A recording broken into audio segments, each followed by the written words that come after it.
So my name is Bridget. I am from Divinessentials. I have the name Divinessentials and Bridget on different things. And we are officially in the Pleiadian lineup right now. So I wanted to come on, of course, I wanted to come on and do an energy update, talk about it a little bit. People always ask me, what is that, when I say we're in the Pleiadian lineup or the Pleiadian lineup's coming. So the Pleiadian lineup happens twice a year, May and November, from the 15th to the 20th. The height of it is the 17th, 18th, and 19th. But the energies in November are a little bit stronger because we just had the 11/11 portal, and this year the 11/11 portal was even stronger because it's, when you add up 2018, it's another 11. So we had like triple the energy coming through. Everything has just been like, and it's going to affect us in different ways. Now, because of the 11/11 energies, we may be having like an increase with our abundance, with our manifesting, things like that. Now with the Pleiadian lineup, the galactic stuff is going to be amplified even more.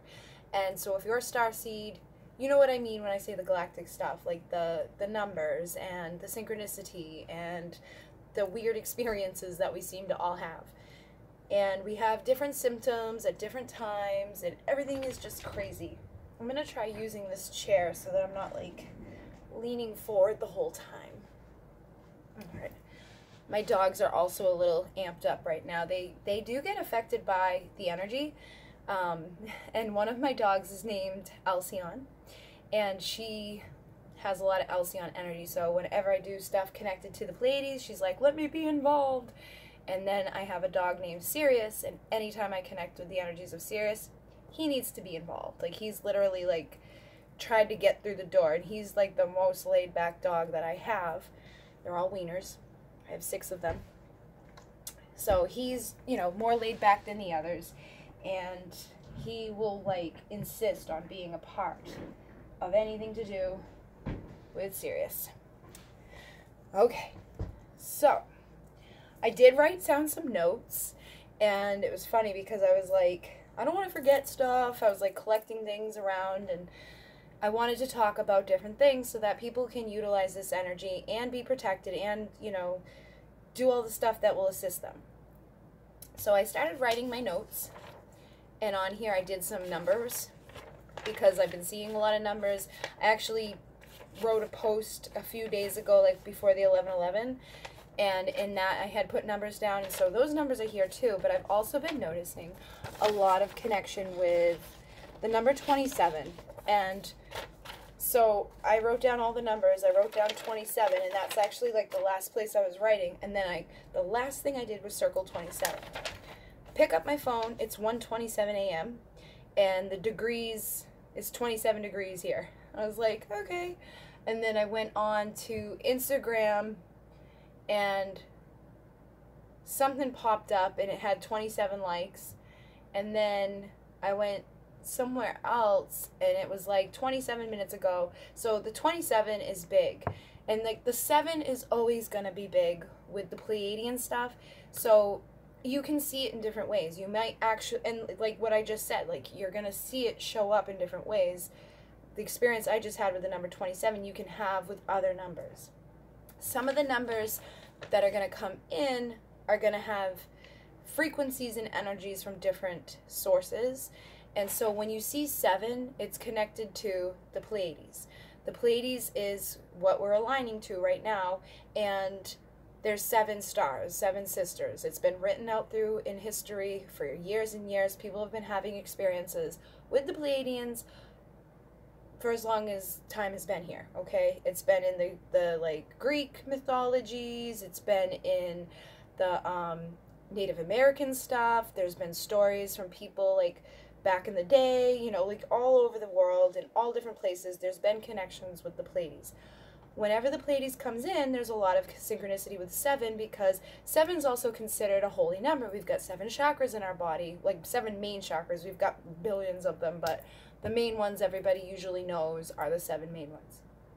7 is just, there's a lot connected with it, so you can look into the meaning of 7, but also when we see these number codings, they're coming in with certain downloads for us, so we're all going to see our own unique coding. The ones that I'm giving, you may see, but you may see your other ones that are connected to stuff.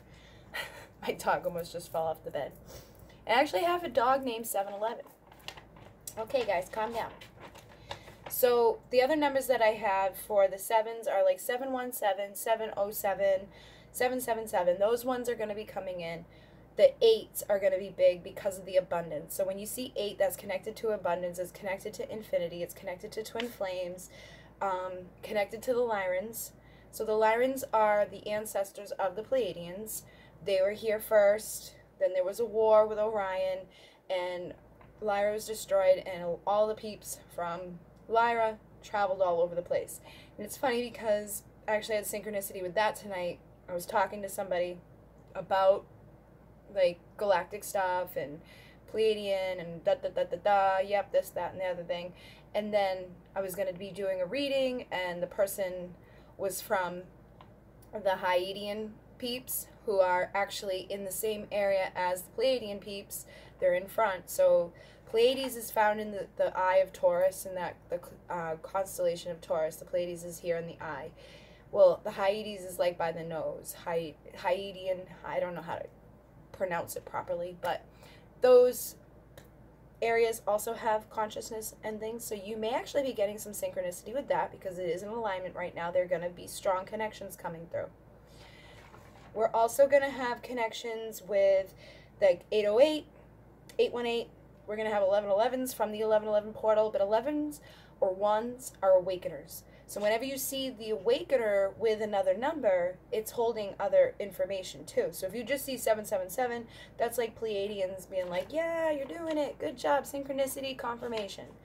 If you see like 717, it's them coming in with some sort of awakening. And it could be like a coding getting turned on. So the starseeds come in with a predetermined timeline. And sometimes we go off our timeline. Sometimes things happen in our reality that are like, doop, and it turns something on, and you remember something, you go deeper. Or you have something happen to you in your physical or emotional body that assists you in accelerating on your ascension path. We're also having 2s show up a lot. And 1111 can be connected to twin flames. Everybody sees the 1111 with their twin flame situation. So if you're seeing that, you get 1111, so it's 22. And when you get to the 22, that is like partnership and union. So if you start seeing a lot of 2s, that can be indicating that union's coming. If you're seeing 1212, you know, that's still indicating. And like even the number coding, people see 1, 2, 3, 4. It's like, yes, you're doing good, keep going, things are rapidly manifesting. 222 can also be like, hey, the things that you're thinking are manifesting, and 1111 can be a reminder to focus your thoughts. So when you see these numbers, still yourself, look at them, figure out what's going on. I just saw 827 go by. So what are you thinking about in that moment? What are you feeling in that moment? Does it correspond with the number frequency that you're seeing? And also, it's like a program. Like we're getting these downloads of information into our mind that we may not even consciously be aware of, but later on it like pops out of your mouth. And you don't put the two things together, you know, but it happens because there's so much information that comes out of my mouth that I have no idea where it comes from. So I'm assuming it has something to do with the consciousness that's being programmed into me through the number sequences and through other synchronicity and through other experiences. And if you're a starseed, a light worker, if you're here with a mission, if you're sensitive, you can do this too. You can tap in and receive information and trust the information that comes through. You're going to get confirmation from the outside. So you may be guided to say something to somebody or write something or draw something or paint something or create anything. And it's going to have your energetic imprint in it because you created it. So when you do those things, you want to put your intention to it as well. You want to be like, okay, I'm creating with this intention to utilize the energy of the Pleiadian lineup, or I'm using the energy of manifestation to assist me in creating abundance in this area, or I'm going to do, you know, whatever with my 2 candles and manifest twin flame union. You really want to become the creator of your reality. And when things like this are going on, it helps us be like amped up. So another part of the Pleiadian lineup symptoms could be that you have like these bursts of energy, or you have these bursts of synchronicity where it's like one thing after another. Like while I'm talking about this stuff, I'm looking over here at this card, which is number 1, and it's got the infinity symbol on it and all these other things, and it's a tree of life, and it's like magical blessings and destiny, but it's feeling very connected to the things that I'm speaking about. I was just talking about the 8 and how that's like the infinity symbol, and the 1 is the awakener. So yeah, we get our confirmation and things get amplified, and it's like, wah! So it's really important to ground. That is something starseeds don't do a lot. We forget about, because we're not used to being here on Earth. We're not used to having this physical reality. We're not used to grounding. You know, we're used to being up there and like la la la. And when we come down here, it's like, ugh. So when we get up out of here, we're like, yeah, I'm not coming back. But we have to. That's part of why we're here, is to ground this energy. And we're here to ground the energy of different places throughout the universe. So the Pleiadians are primarily like here to assist us in awakening our consciousness. They could be considered like our future selves. They're not as far advanced as other people are or other beings are, but they're more advanced than us. They've overcome like the duality type of stuff. They don't have, you know, the ego bullshit holding them back. They do have an agenda where it's like the agenda is to help us, because inevitably it helps them. And if we destroy this planet or blow this planet up, it's going to affect everything. It's not going to just affect our planet. Like, people live in this little world, and people don't even think about that. Like, they don't even realize that, like, yeah, any time you could just go, and if you do, it's going to have a big effect. It's not going to just hurt us. So, yes, they're here because they want to help awaken humanity, and they want to assist humanity, and they want to make sure that we don't kill them as well. And everything exists in the simultaneous thing. So like everything that's been created has like, it's already there. So there's different timelines and different things, but like this is like, it's also an experiment.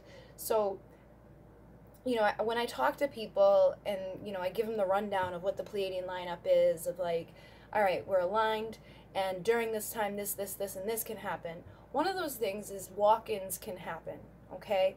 People get freaked out by that. They're like, oh, what's going to happen? Why is there a walk-in? Or experiments. Like, oh, what are they going to do? What are they going to experiment with? Okay? Those are just words. And none of this should instill fear in you. If it instills fear in you, then you're creating out of fear, and things, you know, won't do well. So you don't want to go to a place of fear. If you're like, go to a place of fear, then educate yourself so that you understand what it's connected to, so that it doesn't scare you. And you don't have to look outside of yourself for answers. You can get the answers inside. And they're never, like, if you're connecting with higher dimensional consciousness and awareness, it shouldn't scare you. It shouldn't be like, ah! It should just inform you. Yes, there's shitty things out there in the world, but the Pleiadian lineup isn't. And when I say something like a walk-in, so we all incarnated with our souls. Starseeds come in, we're like, boop, boop, boop, ba-doop, boop, we're going to walk around and we're going to do this, and we predetermine it. And there's different things along the path that fire up stuff. Our birth date is a part of our mission, where everything was aligned. So like if you have a natal chart, you know, where everything was aligned in that moment was predetermined. The people that you incarnated in to the family, you know, the DNA that you incarnated into, the cells that you incarnated into, the belief patterns, the karmic stuff, the experiences that you go through in your life, it's all predetermined before you come. However, when you come, you go into like forgetfulness. You go into this like basic amnesia. And so all of that stuff that we determined before we came here helps us to remember that. It helps us to awaken. And it gets to a point where you can't deny it anymore, because in the beginning, you know, you come through the veil of forgetfulness and you're like, do, do, do, do, and you grow up. But usually what happens with the starseeds is like at a young age, very heightened, very intuitive. They get it. They like have a connection. Stuff happens. You may have had weird experiences with the stars. You may have had a weird experience with something in the sky. You may have had like some weird time jump or some crazy memory that just doesn't seem correct. Usually there's something along your way as a child that like was more in tune with consciousness and you weren't limiting yourself. But unfortunately what happens is a lot of times we incarnate with families or people who don't see the stuff we see, or they, you know, hush it, or they scare us out of it. So like they, you know, or society scares it out of us too. They can be like, oh, that's just your imagination. Oh, that doesn't happen. Or like, ooh, it's a ghost. It's scary. It's bad. So then when you see this stuff, you're like, ah, and you turn it off. You know, like you're like, nope, I'm crazy. I'm not, that's not real. And you dismiss it. And so you also go through society and through the 3D world calcifying your pineal gland with everything that they put, like your water, toothpaste, the electrical pulses that are coming off of like the extension, the wires, the things, everything out there is basically like polluting us. You know, there's EMF waves, there's the chemicals, there's the chemtrails, there's so much stuff that's like, and a lot of it turns down your frequency. And so as in a starseed, you are basically an antenna. And you come in as an antenna and you're on and everything's good, but then everything starts to get like messed up. And you get calcified and slammed with this and that and the other thing. And so a lot of times too, we get labeled as like crazy, you know, bipolar. And it's not that we're bipolar, it's that we are affected by energy. So one moment you may be feeling really good, and the next moment you're bombarded by people or other people's shit, or something bad happens on the planet or nearby you, and you pick up on it empathically, and you feel it, and it affects you, and you don't know why. You know, like, I don't know why I'm sad. So when you tell people you don't know why you're sad, they're like, oh, she's depressed, she's messed up. Here's a pill. And that pill shuts you down even more. You know, I can remember anytime they prescribed me to something, it was not good. It made me like crazy, suicidal. I was going to die. And that was also part of the thing here, so that I can be aware of, you know, and I can help other people with that stuff. Like, I don't recommend just like cutting off all your meds if you've been on meds for a long time and whatever. But if you've been struggling with stuff and meds don't work for you, this work can assist. This is the only thing that's helped me. You know, I still have bad days. I still am affected by things, but I have tools now to overcome that and rise out of it. And I find that the society is like, oh, you're sad, you're depressed, here's a pill, rather than realizing that, yeah, people get sad, people have bad days. It's not always like, and people can have a good day and the next day be sad. It doesn't mean that they're crazy or there's anything wrong with them. It means that they're having a human experience. So all of that stuff is connected. As you go through your journey, different things are going to fire you up. Different things that you've predetermined. Like, I have a friend born on 11/11 and at 2:28 a.m. Like, the number sequences of that incarnation are things that are like, hey, that's a code. That's a code. You know, it's like an awakener. I've seen other people who've been coming in and they're like born right during the lineup. Like for me, I was May 18th. My whole life, my mother is like, she was due on the 17th, born on the 18th, a minute away from the 19th. So when I found the information about the Pleiadian lineup, and it was written out as the 15th to the 20th with 17, 18, 19th as the height of it, I was like, oh my God. And that was after like months and months of synchronicity and guiding. And it was one of the final things that I was like, okay. And so you will be bombarded by stuff. Like, you're going to feel crazy. You're going to be like, this is nuts. Like, you start listening to channeling and you start listening to this stuff and it starts to make more sense. And then you look into the rabbit hole and you usually go pretty deep down. The starseeds seem to find out the information. And a lot of starseeds too struggle with like addiction because we are empathic. And because society tells us we're crazy and to not feel and all of that stuff, if we're not being medicated by things outside of us, we start self-medicating so that we don't feel so much. You know, we turn to different things, or we turn to, you know, stuff that's been presented to us. And again, that is likely something that's been predetermined so that you know what that feels like. Because you come into this physical reality, you haven't experienced a lot of it, you know, so you come in to experience duality. You come in to experience the dark. You come in to experience as much of it as possible so that you can help other people and be empathic with them and get the human experience and know what to do and like shift. You know, it's like you come in and you go through the shit, and then you start to awaken, and you probably go through more shit, and then you awaken more, and then you start to like balance out, and then usually it's after a result of doing a lot of healing work on yourself, you start healing others. You know, a lot of people come into this and they're like, I want to be a healer. Okay, great. But have you healed yourself?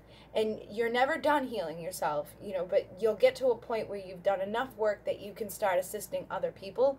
But with the starseeds too, we're already pre-programmed to heal others. We're already pre-programmed to deliver messages and to awaken others. So you really don't have to do too much in regards to that. Like, if you're called to be a healer, you can be a healer. But make sure that you're not, like, coming from the wrong vibration with it. Make sure that you've overcome enough that you can assist others and not be, like, detrimental to others. You know, you don't want to be coming from a sick place, because you won't be able to help. I mean, I really shouldn't say that, because everybody, if you have the intention to heal, you will. But try to make sure that your intention to heal starts within. That's the biggest thing. The greatest way for you to help other people and to help the world is to help yourself, so that you can discover more parts of yourself that need to be healed and shifted, and then you can help other people dealing with that. And usually the right people will be guided to you, and they're going to mirror stuff to you. So that is something as a healer too. If somebody comes up to you with something, look into it, because, you know, 80% of the time it's showing you something that you need to heal in yourself. The other 20% could just be people that are guided to you for some reason, and then they go out quickly, or they stick around for a while, or, you know, there's just something that's there. It's like a soul contract. And that's another thing. We have soul contracts. We have other starseeds that we're supposed to interact with. And a lot of it doesn't have to be in the physical. It can be done online. It can be done all over the world, because we are spread out all over the world, so that we can anchor our lights all over the world. So the walk-in soul happens if somebody has been here for a while and they're not on their mission. Like 22222 just went by. So if they didn't do what they're supposed to be doing, a walk-in soul can come in with a new consciousness and like flip that, and then they're back on their path of what they're supposed to be doing. That happens in extreme instances, okay? Because obviously there's going to be variables. We live in a multidimensional reality. We have many timelines, so you get different chances to rise and to step into your mission and work. And I think it accelerates over time too. I feel like kids have more experiences with that type of stuff, and then as you get older, it's usually connected to like a near-death experience, or it's like some big spiritual experience. You go into the Pyramid of Giza and you lay down in the chamber, and it's like new person. That's what a walk-in soul is on an extreme end. But most people during the lineup, the ones that we interact with, are just people. Like, you go into a store and you interact with somebody. You may not even become aware of it, but usually you are. You feel it on a core level that was a different interaction. It depends on how conscious you are and how awake you are. If you're unaware of your starseed mission, you can still interact with walk-in souls, and you may sense something about it. It's going to be memorable for you. It's not going to feel like a normal person experience, but you won't be like, oh, that was a walk-in, okay? So you can think back over your life and be like, hey, I bet you that was a walk-in, if you resonate with the term starseed. So that is one thing that comes in, is the walk-ins. And they are just here to like check with you. They fire stuff up inside of you. They can bring you back down. Like if you're in anger, sad, whatever, they bring in unconditional love and shift your vibration. And oftentimes they just shift your vibration up, and it's not anything major or crazy. It happens. Another thing with the lineup like the experiments. So when I say experiments, you know, you shouldn't go to like, oh my God, what is that? Like, what are they going to do? We're experiments. Everything is an experiment. Like, Earth is a living library that we're on, and there's like an entire thing here. It's in a library of all different types of life. We are an experiment to come in and assist humanity, to see if this will work, to shift the timeline, to help humanity from destroying itself, basically, from repeating stuff in the past. Because the consciousness here was elevated at one point. There was very, very high vibrations. There was like instant. It was telepathy. It was like energy. And what happened was ego came in, you know, duality and darkness and greed. And people wanted to control, and they started manipulating the energy, and they started, you know, abusing crystals and abusing things and abusing their power. And that's what, you know, ended up in like the flood. So everything was destroyed. I mean, look at Egypt. We went from being able to build these masterpieces with precision that we still can't duplicate today with our stuff on this planet. And now, after that happened, you're like, you got people on their boat, like, afraid that they're going to go off the edge of the earth. Okay? So something happened. Consciousness shifted. Now, it goes all the way, way, way back, too. So in the very, very beginning, here, the Living Earth Library, there wasn't any, like, humanoids here. There were all types of animals, and there was the apes, and the Anunnaki came. So there's, you know, our planets, and then they're in this like pattern, you know, you got the solar system and everybody's like this. There's the Anunnaki are in what they call Nibiru, which is an elliptical orbit, and it goes way out and comes back around, and it is the same amount of cycle, like I think it's whatever 360,000 years or something like that, or 36,000 years that it comes around. And that is the same thing as the Mayan calendar with the information. And you see the Mayan stuff, they have a lot of star stuff connected there. There's tons of ancient artifacts that date far, far, far back. The problem is archaeologists get in trouble if they date anything that doesn't fit with what history has told us. So all those people who find stuff like that, they're either going to lose their job, or they have to carbon date it for something that's different, or they just get put into the Smithsonian and nobody ever sees it again. But the Anunnaki, you know, back in the day when they were around, they had their own ozone, and they had to repair stuff. And some people say that, like, the Anunnaki Nibiru, so it's called Planet Nibiru, it's the 12th planet. If you look into Zechariah Stitchin, he had a lot of stuff. He had these pillars with, like, information on them, and he had decoded it, and he had stuff with that. And there's other people who receive information about that. So some people believe that it's actually like a ship. Well, regardless of whatever it is, it's huge.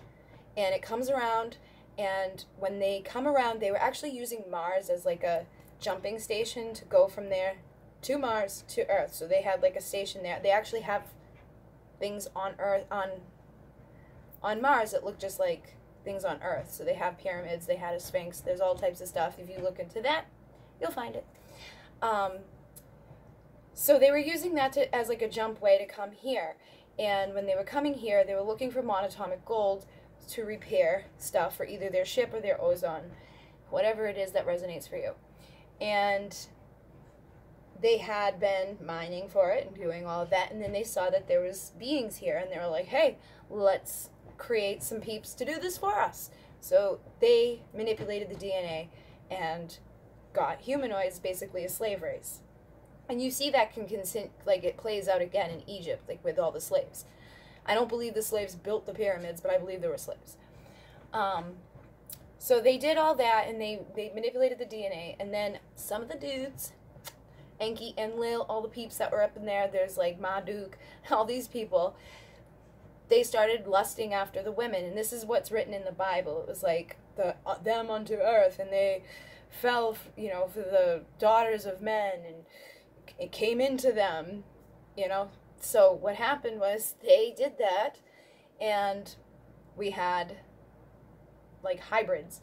So if you look through bloodlines, there's Rh negative people, and then there's Rh positive people, and the Rh positive people carry the rhesus monkey gene, and the Rh negative people do not. And the Rh negative people have a lower than normal blood pressure, a lower than normal heartbeat. They have like changing colored eyes. They have a more heightened intuition. 90% of them are people who've, if you look into like the people who've reported like having UFO activity or like being abducted or stuff like that, a high rate of them were Rh negative. The thing about that is there's only 15% of the population on Earth that is Rh negative. And out of that peeps, like, there's not a whole lot, and it doesn't spread around too much. So they're also like unexplained by science. Like, science can't figure it out, like, where did this come from? Because if you take Rh positive and Rh negative and you mix them together, you know, the first baby might be okay, but then the second one, the mother, like, produces these antigens and this stuff that's actually going to attack the fetus and kill it. That is not normal. That's not happens in reproduction if it's two of the same peeps or beings, okay? So it's like an alien blood or something that just doesn't make sense. They have no real, like, scientific conclusion of, okay, this is where it came from. And so that's where that comes in. I don't know how I got there, but it's part of, like, all of this. So when all of this stuff's going on, all of this information is heightened. With the Anunnaki, with all of this stuff, it's like we have all these things to look into and to discover and to understand about ourselves and about each other, and it's going to awaken other things. That is just information, I guess, that needed to come out. I don't even remember why I was talking about it, but it's important that we ground, and it's important that we know things about our history, and we know things about the planet and about the world and about consciousness and about things that people aren't talking about on TV. They're not talking about it in the news. And a majority of, like, all the kings and queens and stuff and all of that stuff throughout history was Rh negative, and, like, a lot of the presidents for the United States were Rh negative. And it's like a power thing, and, like, they wanted to keep it pure. They wanted the bloodlines pure. And unfortunately, there's a pyramid system here where there's a few people at the top that kind of dictate and control things, and it ripples down into the others and down into the others. And there's been so much stuff here on Earth that people have found, and, like, there's been giants. So with the Anunnaki, they were big, you know, and they considered them giants, but they've been found. You know, people have found them. If you look, like, into it, you can find old newspapers and stuff where some dude was like, oh my god, I went into a cave and there was a giant. And they had the red hair, and they had, like, the same genetics as, like, Rh negative. And I've even thought about, like, the Rh negative maybe being, like, an evolution of dinosaurs because of the lower than normal blood pressure and temperature and stuff like that. And there's been other things that were, like, synchronicity. But it's all part of, like, how we study and how we figure out what's connected to what makes sense, where we came from, where we're going. And I guess this is just information that, you know, the starseeds, if you don't know it yet, you should look into parts of it, because it helps to awaken you, and it helps you to get the confirmation of, like, oh, and it helps you to show you that, like, they're not going to teach you this in school, and they're not going to teach you anything in school that doesn't fit into a history book, because then they got to rewrite the whole history book. You know, they got to rewrite history, and they don't want to do that. They want to just, like, focus on money. And that brings back to the pyramid, where it's like people down here are, you know, taught what these people up here want you to know. You're not going to learn about, like, how to make lots of money or invest into things, or you're not going to learn about things from the past that shows, like, you can have free energy, you can have free heat, you can have free this, free that. You know, there's cures for cancer, there's cures for this, there's, like, all types of stuff that's available, but it's not profitable. So it's hidden. It's kept secret. And, you know, the deeper you go into the rabbit hole, the more you figure out that everything here is under control as well. It's not, I mean, we have our free will. We have the decision to wake up and be aware of things and not feed in to the society and the bullshit and the, like, hey, you got to do this to do that, you got to do that to do this, and you tap into the consciousness and the energy that's available, and you tap into this type of energy that's here now, and allow yourself to awaken and to figure out more of it, and not be sucked into the bullshit, the duality, the, like, ego of, like, oh, I gotta have this to be cool. No. So some of the stuff that we're gonna have is intense energy at night. Like, I was exhausted today, but I mean, I felt good early, and then I didn't feel well. Like, you may have, like, upset stomachs, you may have headaches, you may get really, really tired, but then you're gonna have, like, energy bursts, because this is just, like, a potent time. And it's obviously going to be increased at night because the stars are here at night. So wherever you are at nighttime, you're probably going to have more energy or feel like a shift in the energy. Oh, another thing that's been happening is, like, itchy. So you may have, like, find, like, all of a sudden you just get, like, really itchy and you don't have, like, an explanation for why. Or you may start reacting to stuff, like different clothes, different lotions, things like that you may react to. things that you were okay with in the past, they may just, like, you're going to be intensified with your sensitivities. You may have, like, allergy eyes, like, where they water. And some people call it healer's eyes. Like, you get tears that run. You may have an increased thirst. You may have an increased intuition. You, like, have that increased synchronicity. There is a big need for grounding. There's a big need for clearing of energy. You want to make sure that you're cleansing the energy in your space. So I use Palo Santo. You can use sage. You can use incense. You can use different sprays. Like, so I use Palo Santo a lot, and then I use Florida water. And Florida water is from Peru. It's actually like a cologne, but they use it for many different things, and they use it in their ceremonies, and they use it to cleanse energy. In Peru, they, like, put a little bit in their mouth and spit it, and they use it in healing sessions. They'll spit it over people. You know, it's all different types of stuff. I put it in a spray bottle so that I don't have to spit on people. But, you know, it's everybody's, however you feel.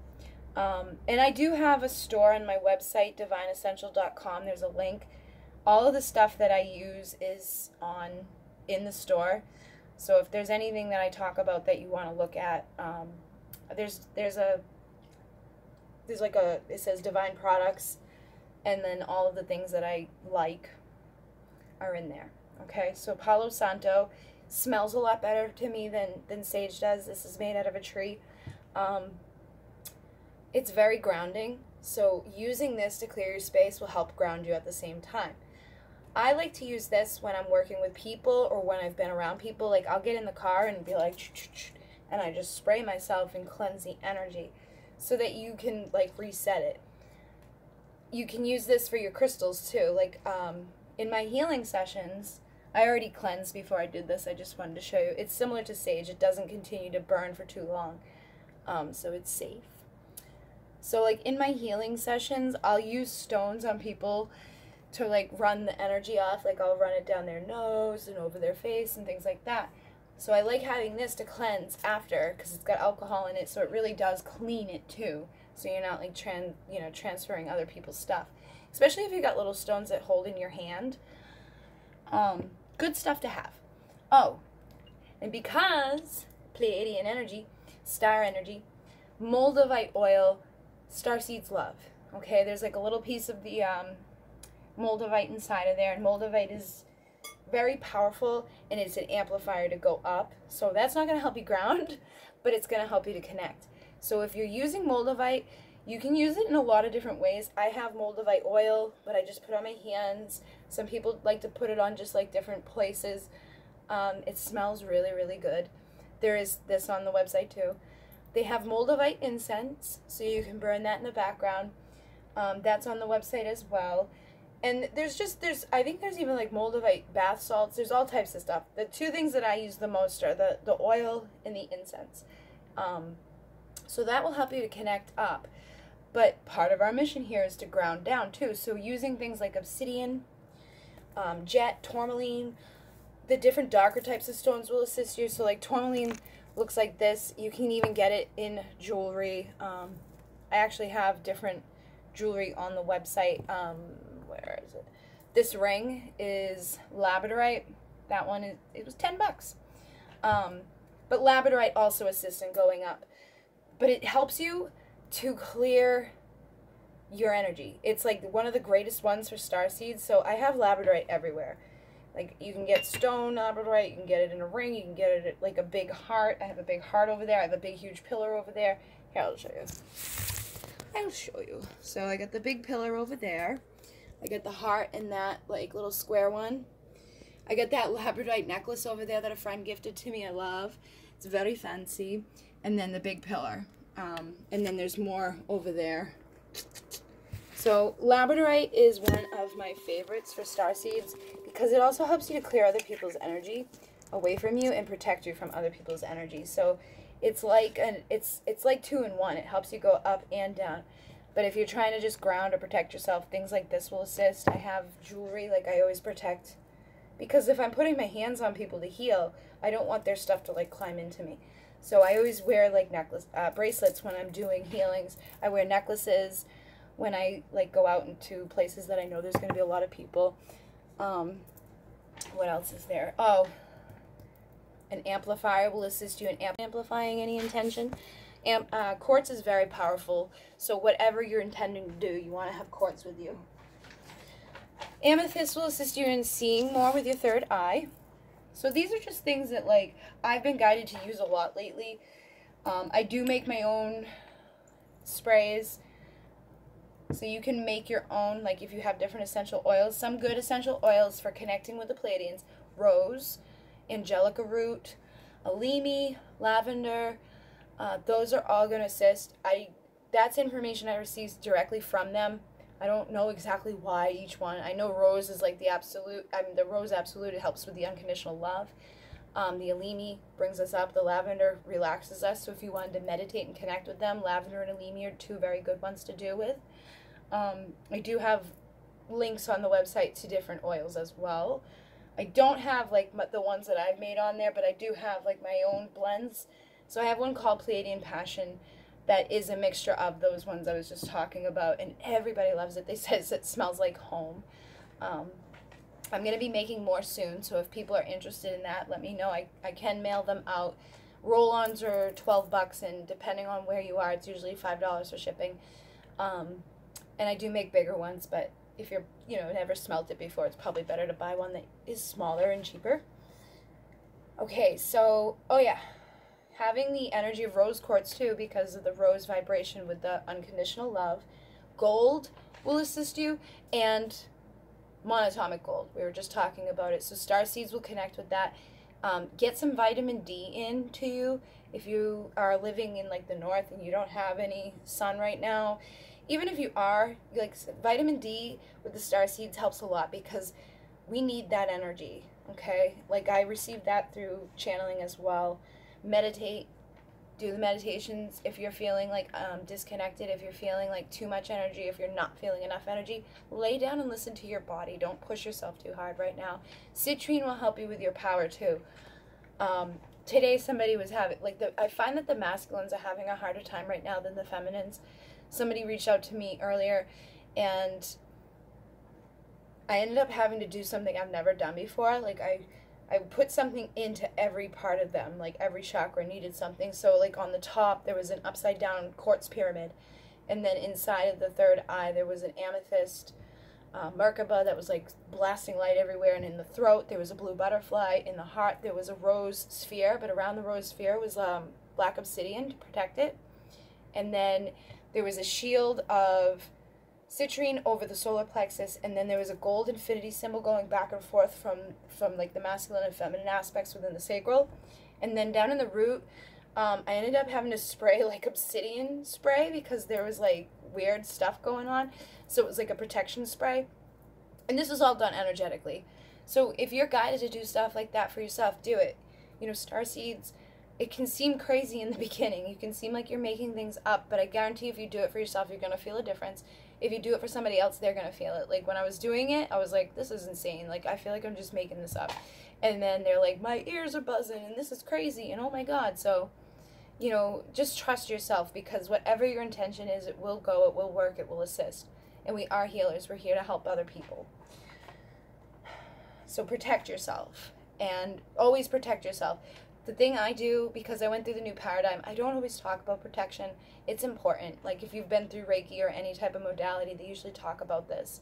If you haven't been through anything like that and you're just on an awakening journey, you can use crystals and things like that, but you can also use energy and consciousness. You can use the power of your intention. So you can open sacred space, like you can call to the four directions, Mother Earth, and the Great Spirit. I posted that prayer on my page and my Instagram recently, so if you need a prayer, that's there, and it's great. It works with all the archetypes from the shamanic type of aspect. If you want to just do like a quick thing, I do an energy vortex where I envision it almost looks like a tornado around me, and I ground that all the way down into the heart of Mother Earth.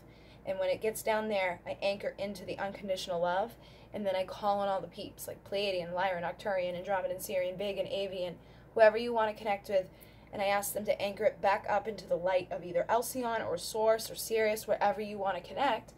And when you get to know those different frequencies of those different places, you'll know why you want to connect there. Like Lyra is great with abundance. There's a lot of ancient wisdom there. Sirius is good for emotional healing. There's all different types of like dolphin consciousness. The whales are there. Avians are like 12th dimensional, very, very high beings. Like everything is just like instantaneous. They give you a new perspective. Andromedans are like the Reiki healers of the universe. They're very soft. Pleiadians, unconditional love, accelerate your consciousness. Arcturians are very, very advanced with like technology and like their thinking. They're very like, I can't even, there's like not a word for it, but you'll get to know the energy by connecting with them. So if you've never connected with anybody and you're in the Pleiadian lineup, have your, vortex anchored up to Alcyon, which is our great central sun. That is the biggest, brightest star of the Pleiades. And when I get up there, I ask to speed it up so that I can transmute anything inside that arises and anything outside from coming in. So then you're protected, and then from inside of there, you can send your intention to other people. You can do it long distance. You can open a vortex for other people. And if if somebody's asked you for assistance, you can go ahead and do that. If somebody hasn't asked you for assistance and you just want to, you have to check in with their I Am Presence and ask that it be sent in accordance with their I Am Presence. Or if it's not in accordance, like if they're not open to it, ask that it be sent to somebody who is. Okay, and while I'm on that topic, right now there's a heightened connection with telepathy and connection with counterparts, with like twin flames. And because we had the 1111 portal, you're probably going to see more synchronicity with your twin. And you're probably going to feel them more. So you're going to know, like, you're going to feel them.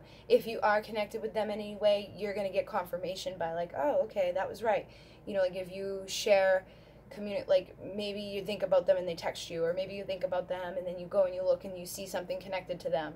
And it could be numbers, it could be like actually seeing like maybe they posted something, or maybe they were like, oh, and that's something else too, like we might see each other somewhere. So there could be divine like guidance where you just kind of run into each other. I think that message has been coming through. So there's just going to be an increase, and you may actually feel like a lot of tantric energy, of that sexual energy. I think I talked about this last night a little bit, but it's been increasing. So utilize that. If you're the divine feminine and you haven't heard from your masculine, utilize the tantric energy to manifest that communication. If you're the masculine and you're hoping your counterpart reaches out to you, utilize that energy. And when I say like tantric energy, sexual energy, just use that energy. Like you have it inside of you, set that intention. You don't have to know anything other than like, I'm tapping into that and that's what I'm going to use. You can pleasure yourself, you can do whatever you want to utilize it, but it's powerful right now. So like you may not even have to do anything to feel it. It might just come in and you're like, whoa, okay, there it is. And that could be them. And even in your sleep, like sometimes I wake up and I'm like, and I look and I'm like, okay, and it's connected to the counterpart. So you're going to feel them, you're going to know them, you're going to like hear them in your mind. And you can talk to them and you can bring their presence like into the room with you. So if you wanted to, you could open the vortex, go up to the light of source, because source holds all information and everything that you need to know. And then inside of the vortex with you, ask to manifest them. And you'll feel their presence. Like the other day I was driving and I could feel the presence with me. And it's like, they may not even, like they're not going to be aware of it in the conscious, but in the unconscious it's connected. And like even you thinking about them or intending something towards them, that can, fire them up to interact. And you'll get confirmation in different ways, depending on where they are in the world and where you are, how you're interconnected, and like how long you've been separated or what. Everybody's cases are different. If you want a like in-depth energy thing with you, I can do a reading for that, but right now it's intense. So if you want to bring their presence into your reality, just open the vortex and bring it in. You'll feel it. You'll know they're there. Oh yeah, and then like hot and cold, you may like one moment get like you feel like you're gonna have a hot flash, or in then other moments you may be getting chills, but it's not even like an outside chill, it's like an inner chill. And that can be confirmation too. So if you were thinking about something or looking at something and you get that chill, that's confirmation from spirit. And like people get healing and energy in all different ways. So if you get a burst of heat, that's probably frequency coming in to heal something inside of you. So we're going to have like rapid cellular healing. We're going to have stuff happening to our DNA. We're going to have stuff happening to our physical body. You may have pain. You may have tenderness. You may have stomach aches. You may get headaches. You may be like really amped up in 1 minute, really tired in the next, and then like something else brings you back up. It's going to be like a bipolar energy. And ADD, okay? Like attention is not going to be easy. Like I've been like all over the place. And I was talking to another starseed earlier, and they were like, you bring out the ADHD in me. And I was like, no, it's just the energy. But you can think that. I didn't say anything, but I was like, I have it too. And I did 2 private readings earlier, and I went way over with way more cards because I knew I was being ADHD, and I was like, I'm just going to keep going because whatever.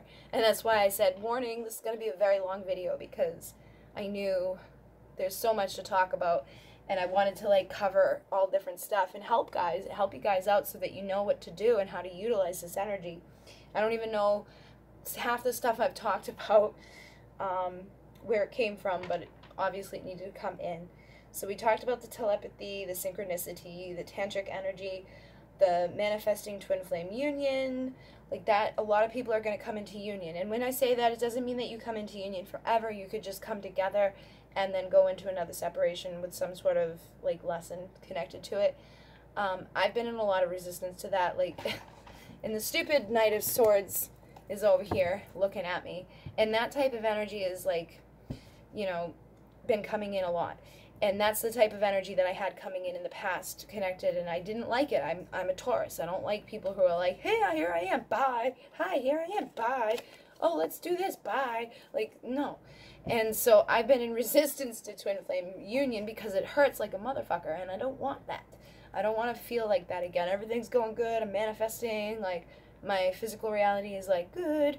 More and more people are like finding, you know, the channel. I've got more people coming here. You know, I feel like I'm in alignment with my mission and my purpose. So I've been in resistance to like that because it just hurts when it's like back out again. And that's what the Knight of Swords is like. They're like, you know, here I am to save the day and bye-bye. So I've been in a resistance to that, but if you aren't in resistance to that, if you're manifesting that, it is quite likely that it could come in right now. So be open. And also, you know, as I'm saying it, like oftentimes, you know, I'm good at giving people advice and doing readings for other people. When it comes to my own stuff, sometimes I overlook things. So as I had just said that,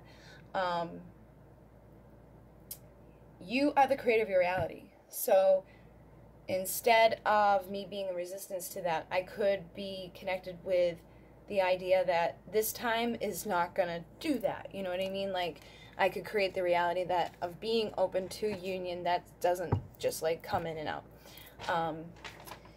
But you really have to believe it for it to manifest. And that's something I'm aware of. I know that like our intention and our energy has to match. So if I have that fear inside of me that, you know, union is going to result with that, then I'm probably going to manifest that. If I can get to that place inside of me where it's like, all right, they're not going to do that, or like if they could communicate that they're not going to do that, like, you know, then it would be different. But we all go through our process. We all go through our things. So you may, if depending on where you're at with your counterpart, you may just have like what I said, like the divine interaction. It doesn't mean that you go into union, but you might see each other somewhere. You might run into each other somewhere that's kind of like, oh my goodness. Or you may have some sort of communication happen if you haven't had any, or you may have union. You know, you go in and you spend time together. What else? We got the numbers, we got the symptoms.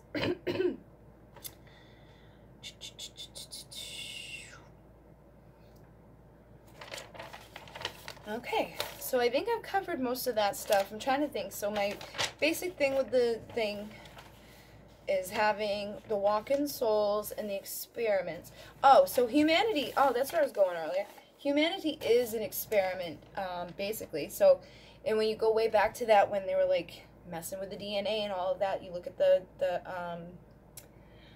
Bible and like Noah's Ark. So for me, what I believe is that there wasn't like an ark floating around with a bunch of animals in it. It was like a DNA bank, okay? And that's much more believable to put the DNA of everything into a ship which isn't a floating ship, it's a flying ship, and it's a lot less shit to carry around when it's DNA. It's just like little tiny things. So they were very, very advanced. They were creating peeps from whatever and using the DNA to do so, and they you know, they mix their own in, and that's like, if I believe, if you like listen to like the first few lines of the Bible, it's like, you know, they made them of their own image. So they used their own DNA with the DNA of things that were already here, and it was an experiment. So all of humanity is basically an experiment to some extent. So don't go into fear when I say experiment. And as for experiments, it can be different ways. Like, you know, it's just like an experiment to see if like something wakes you up. And it can be an experiment of interacting with a walk-in soul. It can be the experiment that, you know, you see certain synchronicities, or you see certain number codings that are waking something up inside of you. You go outside at night and there's like a light ship out there that interacts with you in some way. It's all consciousness. It's all energy and frequency. It doesn't have to be anything scary. And try not to go to a scary place, because that's when the little peeps up top really win. Because when people are down here vibrating in fear or anxiety, or they're sad, or they're like getting bombarded by shit outside, that's what keeps them, you know, in their place. Because when you're in that low vibration, you're not anchoring light, you're not assisting humanity, you're not fulfilling your experimental role on Earth. And so starseeds in themselves are experiments, and there's been experiments going on here since the beginning of time. It's like, it's just all over the place. Consciousness is basically experimenting with its own self. So if you believe in creator or God, it's like God or creator, energy, consciousness, decided to create in different ways. And each one of those creations is manifested in different ways. And it's very complex in how it is. But it's like, it's an experiment. Like, we're all kind of just part of it. And we're trying to shift that and make the best of it while you're here. So if you can tap into that power while you're here and manifest abundance, you can manifest financial security, you can manifest a secure future, you can manifest twin flame union, you can manifest healing, you can manifest cure for whatever's ailing you. You really can switch everything in your reality. You just have to allow yourself the time and focus to do so. So many people have been conditioned to just do what everybody else does, you know, or to think this is cool because somebody else said it's cool. I mean, look at the people that people want to be like now. They don't have any integrity. They don't have any value on themselves. They're just caught up in ego and illusion and greed. And there's more to life than that stuff. There's more to life than the outside. You know, there's more to life than the way people look or what they've got to offer you, you know, financially or within their stuff. You know, it's who they are. It's what they've been through. It's where they've been and where they're going with their life, and what they can bring to you on a deeper level. You know, what can they awaken in you? What can they assist you with for your own soul's growth and for your heart? And that's really what the energy is about. It's about awakening and connecting with that vibration. It's about bringing more awareness to the planet. It's about ascending. It's about saving the freaking consciousness. It's about saving the planet. You know, this is like a living library of all different things, and we don't want to destroy that. And if you have anybody that you care about that's under the age of 5 or 10, you know, you don't want to let this place be destroyed. And I mean, it's not far off. You know, we could go either way. So you want to start manifesting in a positive vibration and sharing that with other people. You want to clear the energy, and you don't want to allow, because as starseeds, you're going to attract people that hate you. You're going to attract people that destroy like things inside of you, or try to destroy things inside of you, but they can't. You know, they're not going to like you because of the light that you shine. Some people are going to be drawn to you and love you, and other people are just going to be like, oh, they hate you. And it depends on where their vibration is. If they can't stand you, it's often because they're low and they have a lot of like insecurity and doubts and fears about themselves, or they just in ego and they want to have like recognition for it. And if you shine a little too bright, you know, that intimidates them. So those people can hate you for that. Some people can hate you just because, like, they don't even know. They just like they repel off your energy. And again, it's just energy. Some people may love you You know, people might show up into your reality that just like, oh my God, I love you, and they never want to leave. And you may have people that show up into your reality and love you for a little while, and then they hate you. And this is just all part of it. And it's because you're doing your work. And I find that the starseeds do have like a lonely mission. I mean, we're supposed to come together and find each other and work together, but in like the physical world, it's hard for us to resonate with people who don't have that starseed energy because they don't get it, and like they're very hard to talk to, or they're very hard to shift their thinking around things, or to resonate with them, because there's things that you've thought about and experienced that they've never even like considered. And then there's people that you're going to meet that do resonate, and when you come together and you work together, it accelerates and assists you in waking up and waking up and waking up. So just trust wherever you're guided to. Trust the things that you're feeling inside. Trust the messages that you receive. And that will be like increased too right now, the creative energy. You may be being called to step into your role as a light worker more, starting your own channels, or starting your own blog, or doing your own writing, or doing your own page on Facebook or whatever. You may be guided to start sharing your energy and your imprint. Like I was saying earlier, when you write, you have the imprint. When you draw, you have the imprint. When you speak, you have the imprint. So you could do guided meditation. You could do activations. Your intention is the biggest key in all of this work. And if you're guided to become a healer, I do suggest getting out there and like finding different modalities and teaching and stuff. But we have like this coding inside of us that we already have the healing in us. So sometimes it's good not to get pre-programmed, or to learn from somebody that's like released the conditioning, or released the rules and the regulations. Like in Reiki, they tell you to do hand positions, but really, if you have somebody on your table that's got like pain under here, then you want to go there. You don't want to be like up here. And you know, I find that like in the beginning, when I started straying from hand positions, I would always find that like if I did like somebody's arm, they're like, how did you know that there was pain there? It's, you just trust and you just go to where you're guided. I mean, we don't go to their butt or their boobs, but we go to the places. I mean, if a woman has breast cancer, yeah, we can work on that, but you know, you get permission. But you go where you're guided to, and you do what you're supposed to do, like intuitively.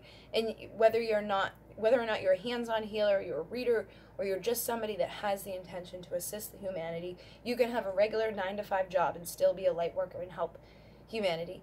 But it is like going to accelerate now. You're going to feel like more of a push to do that. So even when you just share something on Facebook, you can intend that your energy and vibration go with it. And anybody who sees that receives it. You know, I do that a lot, where I like instill or like install energy into different things. Like I do it with candles. I do my crystal candles, where I like take the crystal and I program it for something, and I do like all this stuff with it, and then I wrap it up and put it into the candle, and then I make a candle with essential oils, their own frequencies and energies and intention, and then, you know, melt it down and do all the stuff and put it together. And then when it's all done, I do like a automatic writing about the candle and the information that came in with the crystal and the information that came in with the oils and blah, blah, blah, blah. And when I do that, people go crazy. Like they want them. I actually have people on like a waiting list that want them again. And then the same thing with this, you know, like you can receive information with essential oils, like the Pleiadian Passion that I make. Everybody is in love with it. The first one that I ever made was Earth Goddess. Everybody loves that. It's like, you just trust. You don't have to Google it. You don't have to look things up. I mean, I have the teachings of an advanced aromatherapist, but the teachings of the advanced aromatherapy just showed me how to make like a blend and showed me how to make a spray. It didn't teach me the channeled recipes that I get. And I find that the channeled ones that I make are the ones that are like, boom. When I was making them with somebody else and it was like, oh, let's try this, or oh, let's try that. It wasn't like those ones wouldn't sell, but when I would just trust my intuition and put those together, like everybody loved it and wanted it. Like there's one for migraines that everybody loves. And now that I'm doing them on my own, like the process is easier, the butters are coming out better, like things are just flowing easier. So you may be guided to work alone, like solo in certain things, but collectively we work together through our like intention to heal. And we can work together like anchoring light together, you know, like setting up a time that we all work at the same, and setting up like meetings where we all come together and communicate, or we all set an intention to meditate together, and there's all just different ways of doing this. But let me see if I can get any messages for the upcoming 5 days. I'm like, huh? Okay. So the first one is Nine of Flames, and it's funny because that's the pyramid energy there. And, oh yeah, so I do feel like the Lyran energy is coming in too, because the Lyrans are manifestors. They're our ancient ancestors. They were here before the Pleiadians. And when the, like, Orion War happened and Lyra was destroyed, a lot of peeps migrated. And a lot of them, like, went towards the Pleiades. Some ended up in that Pleiadian place, but some are here in the Pleiades. So I do feel like with the Nine of Flames, it's connected to your energy and your consciousness, and like tapping back into the ancient wisdom that we had back at the time when they had the pyramids, back in the time of Atlantis, before the fall, before they started manipulating the power, before they got into ego and greed and like destroyed everything. So that ancient energy is coming back in, and it's going to be powerful. Do some soul retrieval work, do some meditation work, connect with the Lyrans to manifest. Like if you're struggling in the physical with your like your money and your pentacles, you want to, like, even if it's your worth, you want to connect with the Lyrans to bring in that infinite connection. And they'll also assist with twin flames. Because of the infinity connection, you can balance the masculine and feminine energies. And that energy came through last night, that we are like kind of switching up with that, like not being balanced, and now we're like finding ourselves in a place of balance. And the 9, oh, that was something. So I had written that on the notes too. So I do feel like as the week progresses, we might start seeing more 9s, because 9 is like an ending and new beginning. So you may have an ending of old chapters in your life where you were like finally like clear of shit. If you had any like falling out with like people in your community, your friends, you may find that you're coming to the end of like even caring about it. You're like, you've overcome it and you've risen above it, and you've recognized like the karma in it, and you see like everything's okay for you now. You don't have to worry about that type of stuff. And again, that's connecting like through that power of ending and new beginning. So that is that 9 energy. So I do feel like the 9 is going to come in.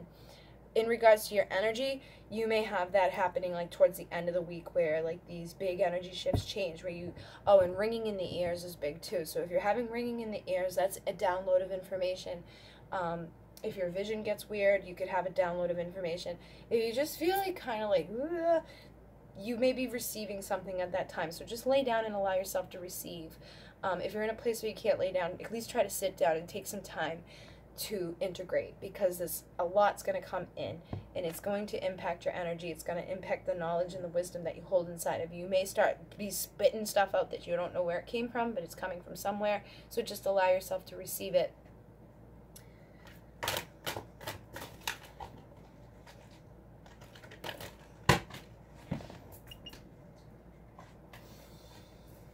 Woohoo! 10 of crystals. So we are having that opportunity for abundance. So tap in with that Lyran consciousness.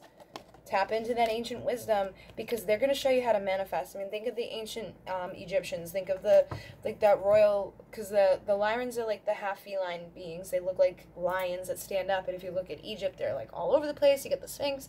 That energy's big. So the Lyran is coming forth through the Pleiadian consciousness. We are their descendants. So we're tapping into the consciousness that's inside of our DNA. We're tapping into the consciousness that's like in our cells, our atoms, our vibration. It's out there in consciousness, anchoring it in through the Pleiadian central sun, the Alcyon light that integrated it, you know, billions of years ago. It's all connected. It's going to assist you in manifesting abundance. The crystals is basically pentacles in the traditional tarot, and crystals here is your power. It's your energy. It's like you getting ahead. So it's also manifesting like the worth in yourself and seeing that you are a powerful manifester. You've got your energy together. You're getting the downloads. You're manifesting. You're creating. Whatever you touch right now is going to be like boom. So if you've got a creative idea, put it out there. Like tonight, I had like another idea come in while I was working, and I was like, oh my God, why haven't I thought of that before? Because, you know, I do readings with people, but a lot of times it's guidance that they need, or they need to like talk about something because they've been through stuff. So it's like tying those things together and really offering it as an offering rather than just thinking about it. Because I've thought about it before, but then I forget about it. So now is the time to act on stuff like that, because it will manifest and it will be amplified. Then we have the Three of Crystals. So this is like the Three of Pentacles in the normal, but in here, this is about progressing, you know, moving forward. This is that Holy Trinity energy. This is like making that decision to go to school and to like work hard and get into the wisdom teachings, into the knowledge, going back into the sacred information inside of you, doing the soul retrievals, doing the meditations, to remember where you come from, to remember the information of the stars, to remember the information of the Lyrans, to remember the information of the Pleiadians, to remember the information of your soul. And if you are here on a twin flame journey, go into the unconscious to connect with their consciousness, to remember for them as well. Because whatever you do, you're healing for you, but you want to send healing for them too, so that you can manifest union, particularly if you're in, you know, separation with somebody that you know isn't really doing any of the work themselves.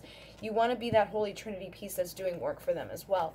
And it's all connected, and it's going to assist in manifesting this. And when people go into union, they're like, especially if they're part of the starseed wave, the manifesting is going to amplify. The energy that they hold is going to intensify. They're going to really be anchoring so much light together that it's like, and I think that's one of the reasons why people go into separation so much too, is because it's so intense. So when they come together, it's like, ah. And the way I was describing it earlier, I've said in the past, but it's like you're like magnets that got flipped. And you know how magnets are, that like they just won't push together? So it's like that type of energy, and when this one pushes, this one goes here, and when this one pushes, this one goes here. So what you need to do is do the work. You need to do the meditations. You need to do the retrievals of your soul. You need to balance the masculine and feminine. You need to figure out what's going on inside of you, connect with the ancient wisdom, and then whoop, you flip, okay? So when you flipped and you're balanced, when you're in that 222 energy, union can happen. And when it's like that, it's going to be harder to pull them apart.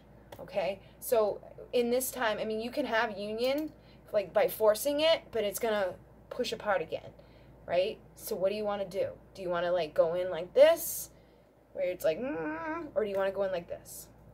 So do the work, connect. And anybody here, you don't have to be in a twin flame union for that. It's time to really understand who you are and where you're going. Tap into that information inside of you so you can step into your role as a healer.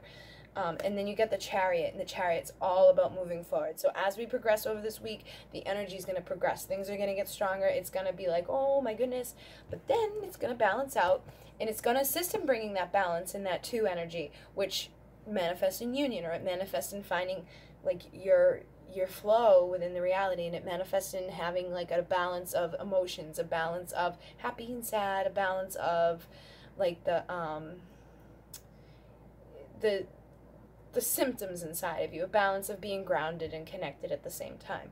You're going to find like, okay, I'm not so woohoo about it anymore. You're going to be like, ah. And that type of energy will remain for a while. That's what it's here to do. And then we have the 7 of Crystals. And the 7 is obviously connected to the Pleiadian energy. The crystals is connected once again to like our worth and our value and the power that we possess. Here he does look a little distraught. So I feel like this is connecting to masculines, because masculines are having a harder time right now. So masculines, if you've been feeling that way, you really need to get outside and connect with nature. Connect with the energy of a tree if you can. Like that might be easy for you, to take away anything that doesn't feel good, anything that's bringing you down. Any sadness or any grief inside of you, ask the tree to take it down through their roots and to give it to Pachamama or Mother Earth to fertilize Earth. And then imagine and envision that like you're reaching up with the parts of the trees that reach out into the sky, so that you can connect with like the consciousness that's above, and then you're balanced with everything that's above you and everything that's below you. And just take time to disconnect, and anything that's inside of you that doesn't feel good, you know, get it out, whether you write it or say it or whatever. Just get it out of your physical body. Allow yourself to feel it. On the bottom of the deck right now is the Tower. So a lot of masculines are going through Tower moments, and that doesn't mean that their like physical reality is falling apart. It could be, you know, there may be something going on with their finances, there may be something going on with their jobs, or, you know, their relationships or their family. But I really feel like more of this is going to be like a consciousness, like it's going to be a death of some part of the consciousness that's like, oh my God, or they're just awakening more to the realization that everything around them has not been 100% true. You know, they've been focusing in ego, they've been focusing on stuff that doesn't matter. And I find that a lot of masculines, like the older they get, the more that this intensifies, where they accelerate into their consciousness. And there's plenty of masculines here that already been through this, but I feel like that next wave of the younger generation is really being affected by it. Their emotions are being affected by it, their feelings, like they're being drawn out. I think the masculines who have been in twin flame journeys are starting to like getting frustrated with it, or they're wanting communication, but they're like too afraid to reach out. They're, you know, in their ego too much to be like, hey, I'm sorry, or hey, let's like switch this up. You know, it's almost like there's that resistance to whatever. So they need to heal that. They need to honor that, the fact that like there's a tower moment happening with their consciousness. And if they're feeling like that, the best person to connect with would be their counterpart, because she's going to bring balance to them. So if you're a masculine and you're feeling this way, if you're not feeling great, you know, reach out for that balance, for the 222 energy, so that you can integrate. And you don't even have to understand it. You don't even have to ask about it. You can just receive energetically through your connection, because that's what it's for.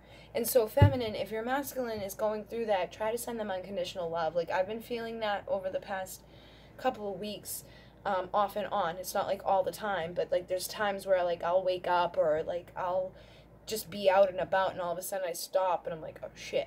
And I just send like unconditional love, because I can feel something's wrong. And it may not even have anything to do with me. I have no idea what it's connected to.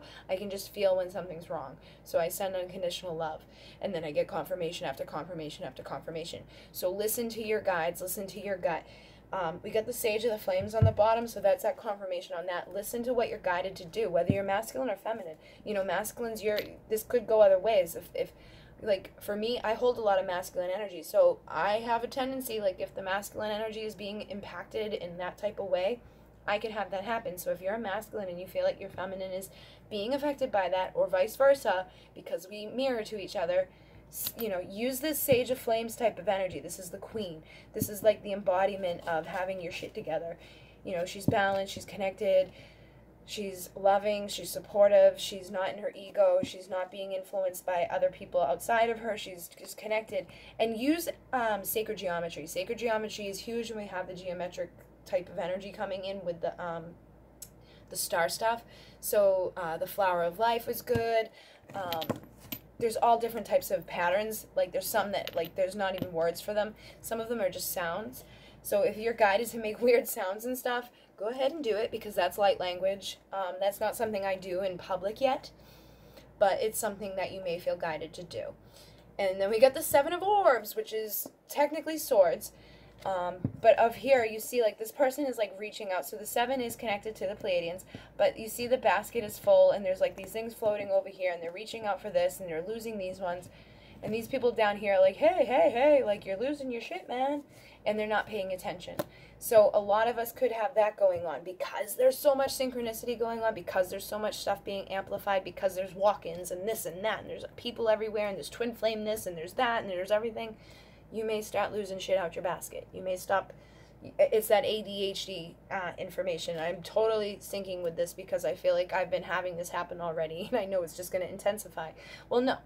I'm going to transmute it so that it doesn't intensify. I'm going to pay attention to my surroundings, okay? So as a creator of your reality, you want to set that intention that you're not losing your shit. You want to make sure that you're paying attention to all of your senses and to the things around you. And, like, when I do this stuff, I know I talk really fast, but it's how I receive. So they send so much stuff, it's like, blah, and it comes out really, really fast.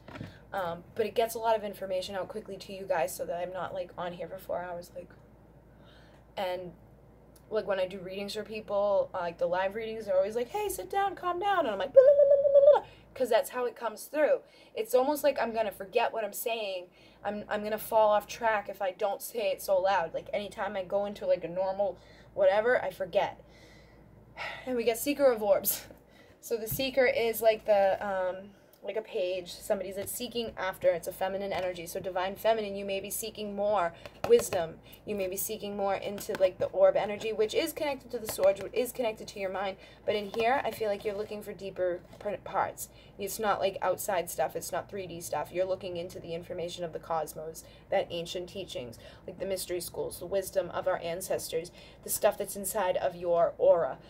Connect with your aura too. If you're doing any energetic stuff, like if you do a meditation, if you send healing, if you do anything along those lines, afterwards, like, put yourself on camera and see if you can see your aura, because a lot of times it gets amplified for us at that time. And then we have the star. So we are starseeds. We got our star energy here. We are going to be celebrating. This is like about our dreams coming true. So if you're here because you have a twin flame, if you're here because you're a starseed, if you're here because you're an empath, light worker, whatever, you're going to have the celebration. This is a good time to connect. It's a good time to release and heal and shift the vibration of anything that's going on with you. The vibration of Moldavite is huge, and sound. Using sound healing tools will help you a lot too, because it like clears your energy, it clears the room, it clears the space, it elevates your consciousness. So use this type of stuff to connect with like anything that you want to connect with any intention that you have to heal yourself, heal another, connect with another person, heal something that happened with another person, whatever it is that you want to do. These will amplify, and the Moldavite vibration in anything will help you. Like I have the Moldavite earrings, I have a ring, I have the Moldavite bowl, I get the Moldavite oil, I get the Moldavite incense. You know, that's a very powerful tool for our starseeds as well. So I'm going to use the other deck. I got the Work Your Light. So that was the Syrian Starseed Tarot. I got Work Your Light deck. What's the matter? They're all on my side of the bed. So we have Keepers of the Earth. You are not alone. Ancient ancestors stand behind you. So that is giving confirmation on the message I was just saying about connecting with your ancestors, connecting with the Lyrans, connecting with the consciousness inside of your DNA, going back and doing like a soul retrieval to retrieve the parts of yourself from other lifetimes, whether it be in the stars or here on Earth. You want to retrieve the pieces of you that you've lost along the way so that you can integrate them and you can heal them. That will assist you in accelerating even more. It will assist you in seeing more. Amethyst will assist you in seeing more. So like put your own amethyst Merkaba into your third eye so that you can like blast out anything that's keeping you. You can blast out the calcification of your third eye that is caused by all of the shit that they put into you. The fluoride. You know, there's tons of stuff outside. You can look into that, you know, your calcification of your third eye to see like what you can do. Again, monatomic gold. I think that was maybe what caught me into like all the Nibiru stuff. So the monatomic gold is something that will help people who are starseeds, and a lot of starseeds are Rh negative. And sometimes I feel like it's like an undercover type of thing because of all the people that are here in control and all of that. Like it's almost they have like a duality within them. Like they can either go bad or they can go good, and the ones that go bad go really bad, and the ones that go good go really good. But monatomic gold, the energy of that will assist you. So if you can get your hands on that or just integrate that vibration and frequency into your vortex, that will help you. All right, so the Earth Keepers of old, they will help you too. So this is confirmation to go back, connect with the ancestors, do that work on a deep level. And then we have Unbound, and this card came out earlier too tonight. Releasing soul patterns, contracts, past lives. So this is again confirmation on things I've been saying. Right now is a big time to go back into the past lives, go back into the past experiences. And it's not even the past, it's still here in this now moment, because everything exists in this now moment. So you really don't have to go anywhere back. You just got to reach into the energy and vibration of the past experience, which we consider the past. Okay? And that will unbind you from the contracts. It will unbind you from the patterns that you keep repeating. So if you are somebody with a twin flame and you keep doing the same thing over and over and over, if this keeps popping up into your reality, go, oh my God, now I know what to do. All right, so you go back and you retrieve the parts of your soul that are connected to that pattern. Okay? So it's easy. You go through meditation. You go back and you connect and you say, okay, I'm going to release that pattern so that it doesn't continue to happen into the 3D world or into this 3D existence that I've manifested with my twin flame. If it's something else, like if it's some contract that you have, like something in your life that keeps happening in your life, or people that show up in your reality that you're like, why the hell is this person in my world? Like, why do they keep coming back? And you know they're not your twin. It's just like a karmic person or something. You could have a contract with them that you haven't served yet. So go back and be like, all right, what the hell's my contract? What do I need to do to release this? And then you'll be unbound from it. And then with the past lives, that's just confirmation on the ancestral stuff. That's confirmation that if you want to get into the celebration light, into like having your wishes fulfilled, you got to go look into it and figure out what's holding you back. If that message resonates for you, it doesn't necessarily have to. And then the bottom of the deck, we got the Age of Light. You've been training for this for lifetimes. And that is what the Starseeds have done. We've done this before. We're basically like renegade missionaries. We go into systems that have been screwed up. We go into like places that have like the paradigm is all messed up. There's like people in control that shouldn't be in control. Everybody's being manipulated. There's people who are just basically put to sleep from the time they're woken up by society's conditioning, by different chemicals, by different things that have been bombarding the earth. Like, my mom, her entire life was destroyed by the shit that Monsanto pumped into her, like the place where she lived. It was to the point that I actually was able to sue and get her $250,000 because they just settled. It was like a class action suit against Monsanto because of the area that she lived in. She had non-Hodgkin's lymphoma. It was a suit for people who had that specific thing. I had to go back and look at all of her records. I had to get all the information connected to it. They were spraying for mosquitoes. They were spraying the power lines that were right beside her house. They lived off of the food in the yard. They drank the milk from the cows. The cows ate out of the yard. Everything was connected. All of my aunts and uncles had all had cancer in different ways. My grandmother had cancer. Like, they were all basically poisoned from the time that they were born. And, like, my mother was born sick. So all of that stuff, all of that suffering that she went through, it was caused by them. So when they did the class action suit, you can bet your ass they settled really quickly and sent $250,000. It wasn't a lot of money for somebody's entire life, but it got her out of the bad situation she was. So it was like releasing some of the pattern or the contract or whatever it was that needed to be served, and it was healing enough to get her away from a bad situation that she was in, that she didn't want to be in anymore, and get her somewhere else for the remainder of her life. But she still only lived to be 56 because of the shit that they had pumped into her. But that is stuff that's being pumped into all of us. That is stuff that's happened everywhere. It's just that some people, you know, got lucky with a lawsuit and getting their money back, but they're not lucky because they lost their lives. They lost a lot of shit. And we're here to break that fucking crap. We're not here to allow that anymore.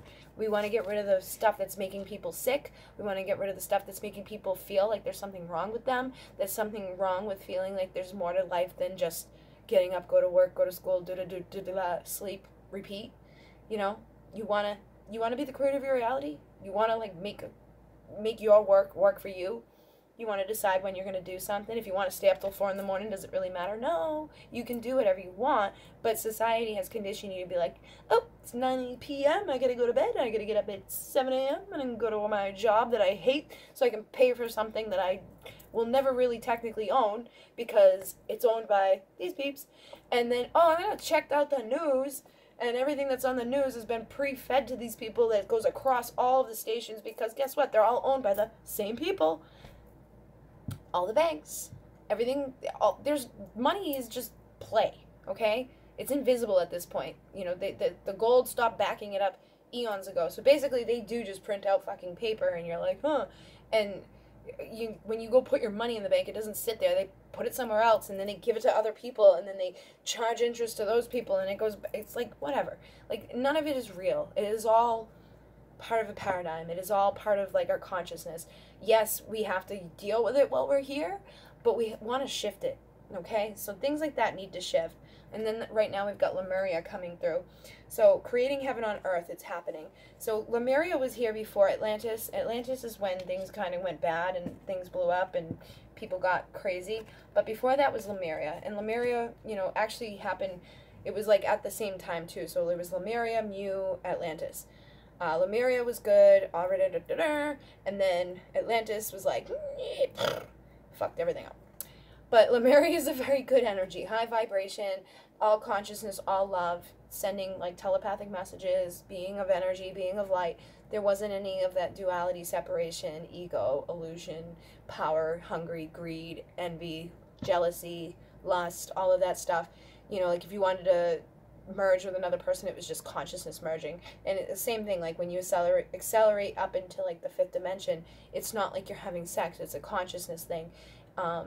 And it's pleasure through consciousness. Like you can create pleasure through your consciousness. You don't even have to touch somebody to have pleasure. And when you start realizing that stuff, you know, things really do shift. And then you tap into other types of energy that you really didn't know was there. And that's really powerful too. So really start going out and connecting. You know, go back to the time of Lemuria. Go back to your ancient roots. Get the pieces of yourself that are part of a pattern or part of a contract or part of the karma that you had to clear up here on earth. And then we got leap, take that jump because the universe will catch you. So trust that the universe is working with you in your favor because it is. If you're thinking that it's not going to. If you're thinking that it is, it will. It's pretty simple the way that everything works. I And on the bottom over here, we got mirrored souls. So this is going to be a potent time for those peeps. And we got emotions, number 12, and patience, 25, which is 7. So have patience with yourself, okay? This is our mission. This is going to be happening for a while. It's not like in the next 5 days all of this information is just going to be like, boom, you know it all, you're good, everything's fine, Earth is saved. No, you want to have patience with this. Have patience with the divine. Have patience with yourself to heal. Call on the emissaries. Call on your I am presence. Call on whoever you want to call on to work with you, but trust and know that it will come and things will shift. It will help bring a union inside of you. It's going to work with your emotions, so allow your emotions to rise. Use the element of water to heal your emotions, and then know that it's all part of the sacred journey. We got 26, which adds up to 8, which is the infinity symbol that connects us to the Lyrans. It connects us to the abundance. It connects us to the ancient Egyptian time, which connects us to our ancient ancestors. So yeah, it's all connected as well. Everything is interconnected. Everything is expanding. Heart-to-heart connections are happening. The telepathic connections are happening. Let me see if there's anything that wants to come through here. King of Wands. So masculines, you are going to be rising into that energy of feeling like you got your shit together, whether it be out of yourself going and doing that work to find out like where your soul patterns are, what the contracts are. Maybe you get healing. Maybe you reach out to like a mentor. Maybe you reach out to your counterpart for healing, because we got the Queen of Cups. So the Queen of Cups is there to love and nurture you. So if you want to, you know, heal your energy, if you want to have a death of the old and a rebirth, reach out and get that emotional cleansing and that healing that you need at this time. Or reach out telepathically and ask for it, because she will receive and send it back. And again, we got the Star. So it is a time of wish fulfillment. And we got like the 1, 2, 3, 4, 5, 6, 7. There is 8 here, but this is kind of like that Pleiadian energy, and the 8 is there for the manifestation. So the abundance, the energy of the Lyrans, it's all connected.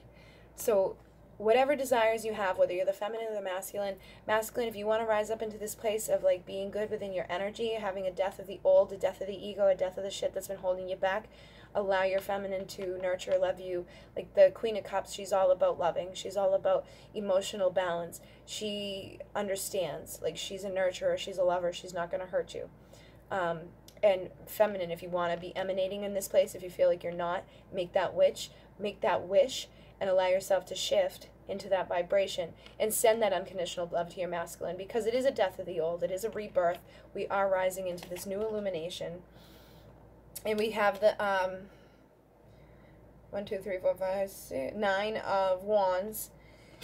And so again, I feel like masculines have been beat up by the energy, but they're going to be rising. So, and if masculine, if you've been feeling this way, allow the death of the old. If you need guidance, if you need help, reach out somewhere and ask for it. If it's whether you do it in the physical or whether you do it in the non-physical, ask for help.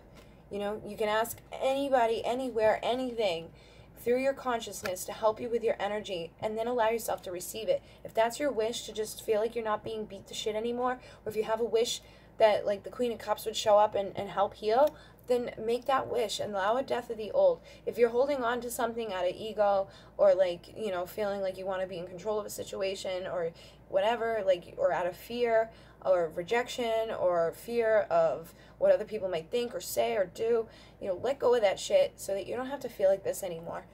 And then we have the 6 of Cups. So Divine Feminine, those of the masculines who do rise out of this energy, those who allow for a death of the old and make like a wish for that connection and they want to heal. I do feel like there's going to be that romantic offer coming in. The 6 of Cups is about that offer, and it's a masculine passing it to the feminine. So feminine, stay in that place of the balanced emotions. Don't allow yourself to go into a place of fear. Have patience with the connection. If it doesn't happen in the next 5 days, don't freak out. You know, stay in this place of knowing that it's coming, and know that they are rising into that energy, and that it may have nothing to do with you. They may have to do it on their own, but just send them unconditional love from that place of the Queen of Cups so that they can do so. Okay? And then on the bottom we have the World. Okay? So it's completion. Things that have been going on for a long time are going to come to completion, you know, and it's the end of a pattern. It's the end of a contract. It's like a new beginning. So when I say end of a contract or end of this or whatever, sometimes people get freaked out about that. It doesn't mean that like your relationship with a certain person is over forever. It doesn't mean that your experience in a certain place is over forever. Like, your job isn't going to just be gone tomorrow.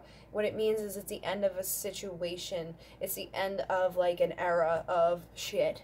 You know, it's the end of the old. So make the wish of, like, the new beginnings that you want. Do you want to be, like, moving up with your career? Do you want to be shifting your career somewhere else? Do you want to be going into divine union with another person? Do you want to meet a new person? Do you want to just meet a person in general? Do you want to meet other starseeds? Do you want to step into the role of, like, a reader or a light worker, or, you know, doing your mission more? Whatever it is, it's here for you. It's the end of the old. It's a new beginning. It's a completion. The world is here to be celebrated, to be healed. We are creating a new earth. We're creating a new reality. We're raising the vibration into the 5th dimension. We're shifting out of the 3D separation and ego, the illusions that have been there for this whole time. We made this commitment. We got the Hierophant.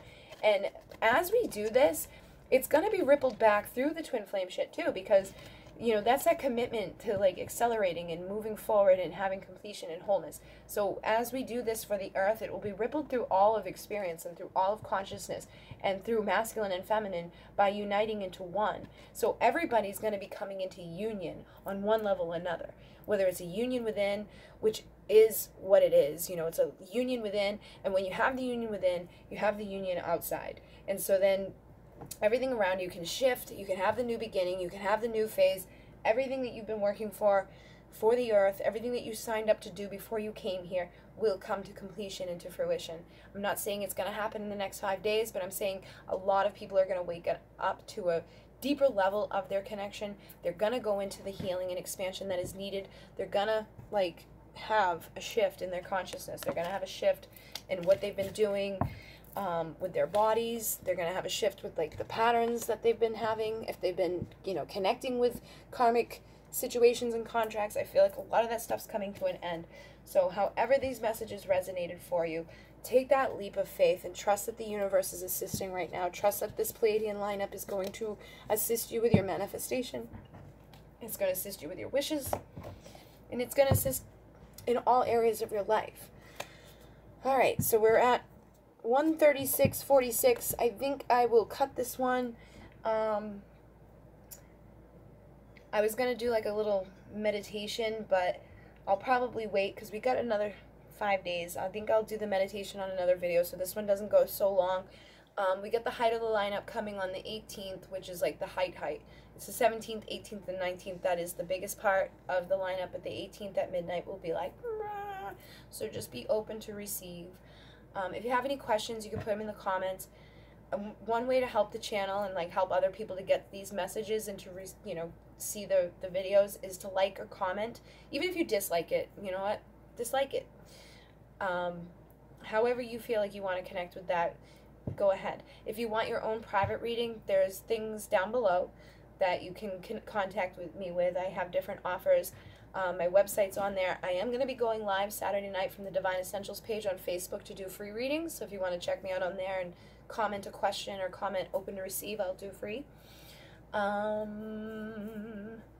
yeah, and all of the stuff that I talked about tonight, except for the stuff that I make myself, is on the Pleiadian Divine Essentials website. There's a link below.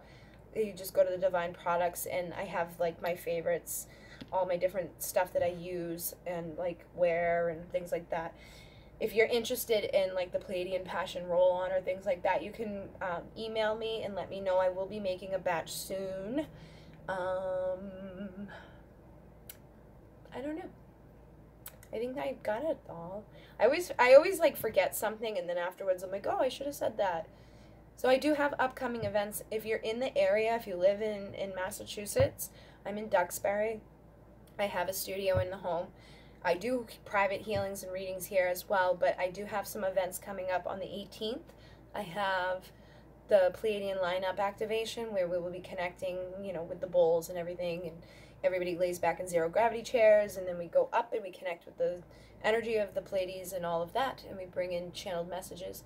And then, oh, during the day, that day I'm doing the star rates. I only have 3 spots left for that. I have the different rites that I give. One is the Code de Cuna Carpe, which is a Pleiadian star initiation, where the 7 energy of the 7 stars goes into your 7 chakras. One is the Lyran Triple Infinity Abundance Rite, where we install infinity symbols into different parts of the body to connect with infinite expansion and power of manifestation in those areas. One is the Pleiadian Golden Woven Path Rite, which is a 300,000 year tradition. Every time somebody gets the rite, another piece of thread is added to it.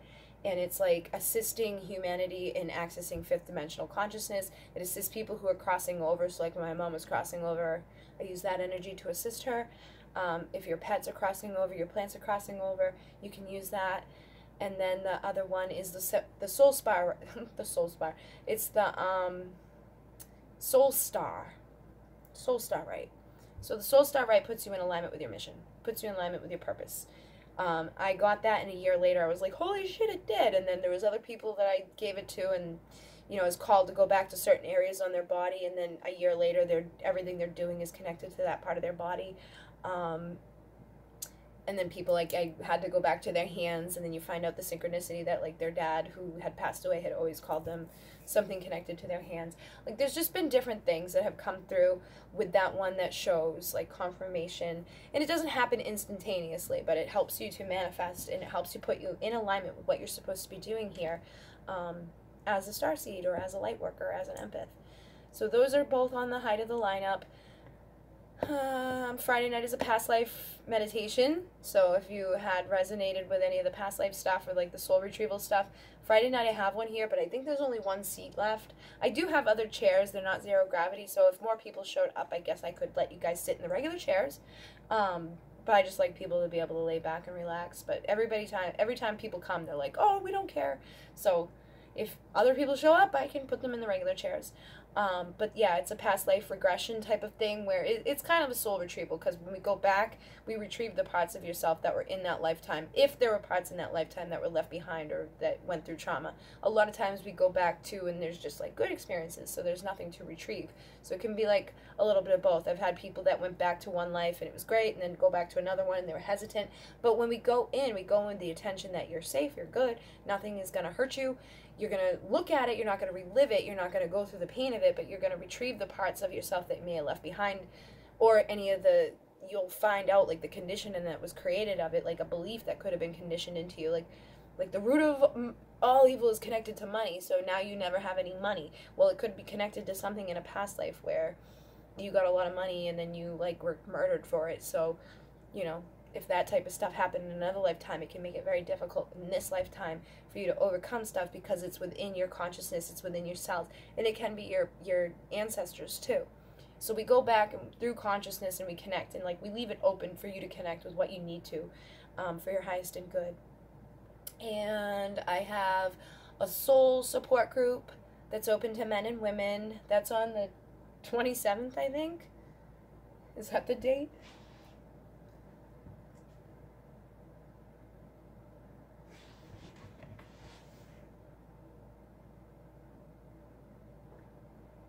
Can't see.